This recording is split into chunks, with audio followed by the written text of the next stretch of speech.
Selamat siang, Miss Yanti dan teman-teman semua.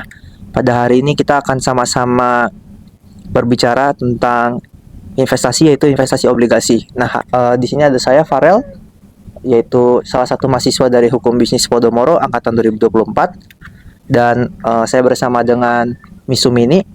Sebelumnya Miss Sumi bersedia apabila video wawancara ini di-upload ke YouTube? Ya, tapi cuma untuk di kalangan Edukasi kampus ya. aja ya. Oke, boleh. Thank you ya, Miss.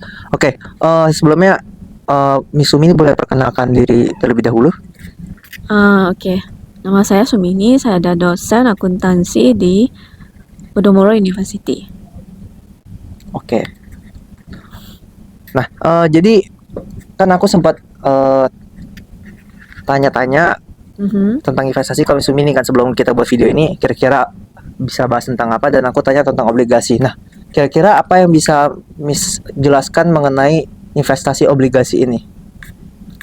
Obligasi itu sebenarnya ada dua macam. Jadi ada obligasi yang dari pemerintah dan juga ada obligasi yang dari perusahaan. Nah, cuma yang tren yang ada di Indonesia itu ada bank-bank yang mengeluarkan obligasi seperti yang contohnya kayak ORI ataupun yang kayak Sukuk. Nah, itu yang kebanyakan yang dikeluarkan dari yang bank yang BUMN. Misalnya dari Mandiri itu juga ada ataupun dari BRI. Nah, itu juga ada dikeluarkan yang namanya ORI ataupun yang namanya Sukuk. Nah, kalau yang biasanya kalau yang dari korporasi itu mereka juga bisa mengeluarkan yang namanya obligasi, yaitu surat utang, tapi itu biasanya melalui emiten. Nah, contohnya misalnya dari PT, misalnya dari Pegadaian, misalnya yang dari perusahaan. Nah, itu mereka juga bisa mengeluarkan obligasi. Nah, salah satunya lagi itu ada yang namanya reksadana. Cuma reksadana, nah itu biasanya dia ada yang namanya manajer investasi kalau reksadana. Jadi cuma reksadana itu yang dikategorikan yang masih low risk ya. Jadi artinya dan juga dia modal awalnya juga bisa lebih murah. Oh, berarti reksadana sendiri selain investasi saham, biasa yang kita tahu kan reksadana investasi saham kan.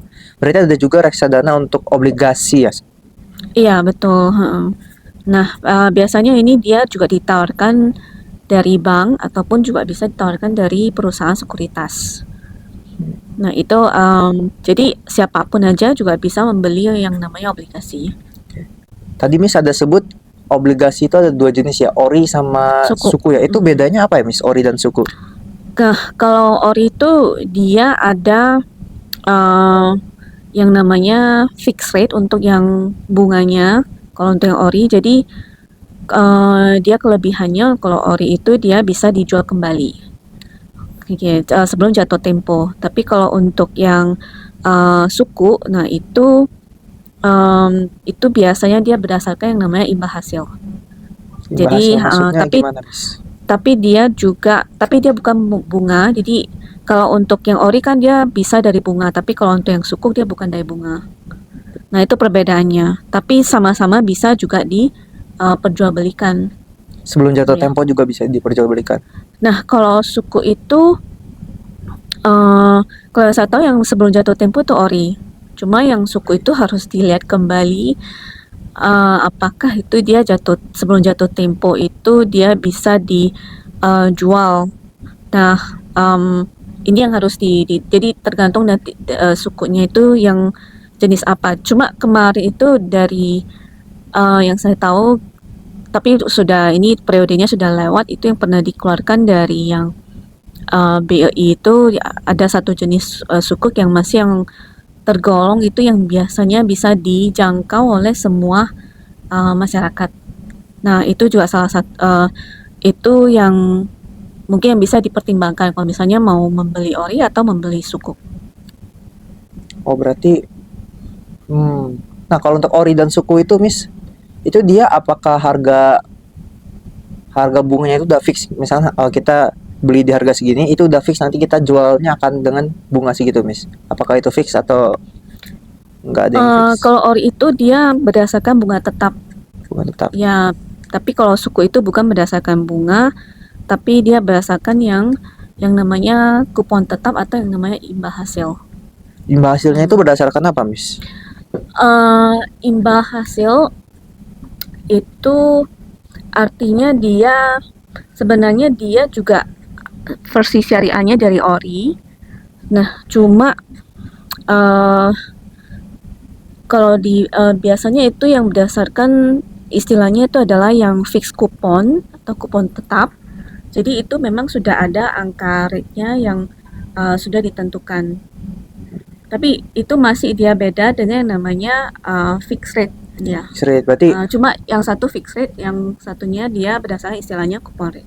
kupon rate ya. Oke.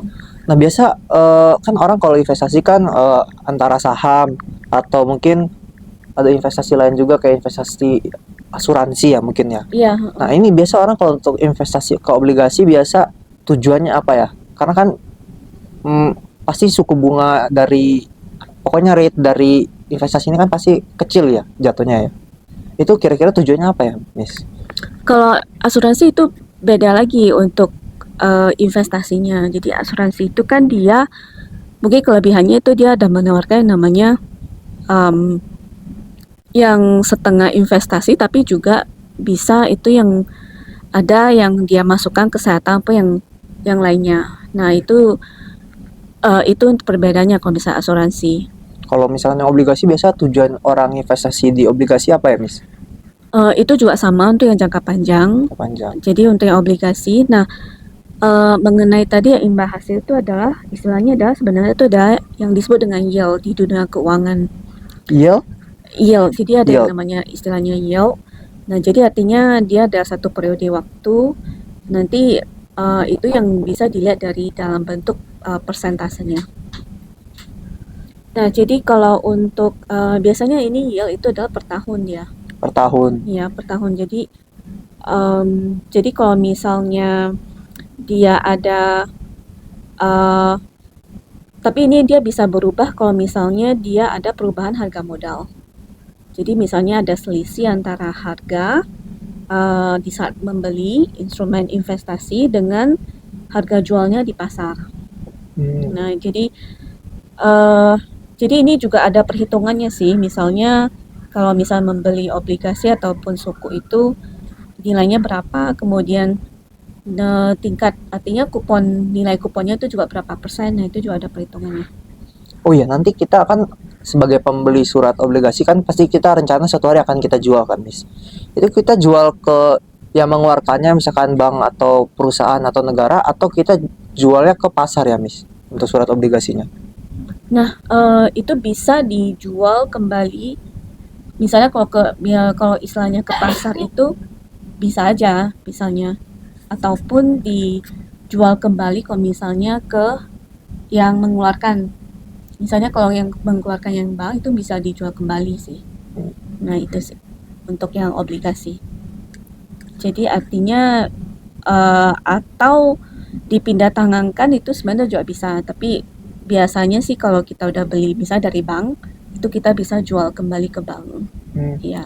Nah, kalau pindah tangan itu cuma bisa buat yang ori ya, yang di suku nggak bisa ya? Sebenarnya semua sih bisa. Semua bisa. Iya. Tapi kalau boleh tahu, obligasi ini kan jatuhnya apa ya? Suatu produk gitu ya? Suatu produk gitu kan? Suatu produk instrumen investasi. Nah, apakah obligasi yang dikeluarkan kayak oleh perusahaan gitu, itu apakah diawasi dengan OJK juga ya, Miss? Sebenarnya ini instrumen keuangannya tetap harus melalui yang namanya OJK sih semuanya. OJK, apapun itu yang berbau dengan instrumen keuangan investasi OJK ya, Miss? Iya.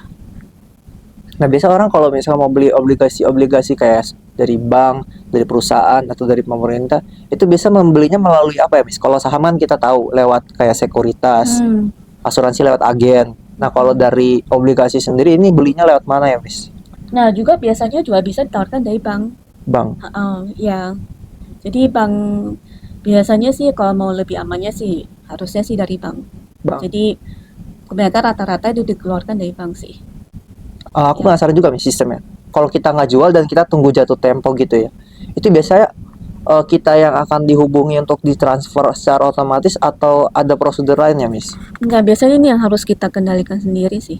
Kalau untuk aplikasi harus kita pantau sendiri. Oh, Ha-ah. inisiatif dari kita ya, Miss, berarti. Iya, ha-ah. Berarti kalau jatuh tempo kita harus menginisiasi untuk menghampiri pihak yang mengeluarkan untuk meminta dananya itu ya, Miss. Jadi kalau bisa kita ada obligasi itu sebenarnya kalau kita perlu artinya dananya segera itu juga bisa kita jualkan. Nah, jadi tidak perlu artinya misalnya tunggu sampai jatuh tempo. Nah, itu juga bisa dijual kembali. Tetapi resikonya itu dia harus mengikuti yang namanya harga pasar. Harga pasar. Ya, Berarti kalau bisa lebih jatuhnya harga miring atau harga yang nah lebih murah dari tergantung di seharusnya. harga pasarnya. Kalau misalnya harga obligasinya sedang naik, nah itu berarti ada untung yang bisa didapat yang atau namanya capital gain. Tapi kalau misalnya dijual pada saat turun, harga pasarnya turun, berarti itu ada yang namanya capital loss. Oh, biasa orang berarti yang ngambil untungnya itu dari capital gain-nya ya. Jadi lebih tinggi dari harga seharusnya nanti untuk dia dibayarkan ya, Miss. Harga pasar itu dia fluktuatif, dia bisa tinggi, dia bisa naik ataupun bisa turun. Kalau harga aslinya kan nggak berubah kan, udah fix kan rate-nya. Enggak juga Nggak sih. juga ya? Jadi ori, suku ataupun yang FR. Jadi ada juga bank yang menggunakan namanya FR, yang namanya fixed rate. Jadi itu juga mengikuti yang namanya harga pasar. Jadi dia bisa artinya naik, dan juga bisa turun. Nah, kalau kita masih di saat harga pasarnya lagi drop, nah itu yang mungkin itu akan bisa artinya yang sudah kita investasikan nominalnya itu mungkin akan berkurang gitu sih. Oke. Ya. Terima kasih banyak ya, Miss. Berarti apapun investasinya mungkin kesannya obligasi ini kayak yang paling aman ya. Apapun itu tetap ada resikonya ya, Miss. Berarti ya bagaimanapun itu kalau kita mau investasi ya kita harus bijak-bijak juga, dan juga yang pasti kita harus paham produk apa yang kita mau investasikan itu ya, Miss ya. Iya, betul. Ya, berarti mungkin itu yang bisa kita pelajari hari ini. Kita sama-sama tadi udah belajar obligasi dan banyak juga sektor-sektornya. Jadi nggak sesimpel kita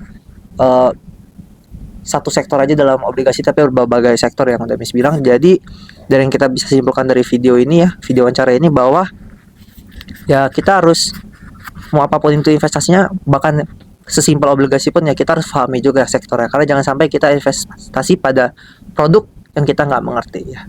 Itu aja, sekian ya. Terima kasih banyak ya, Miss. Oke.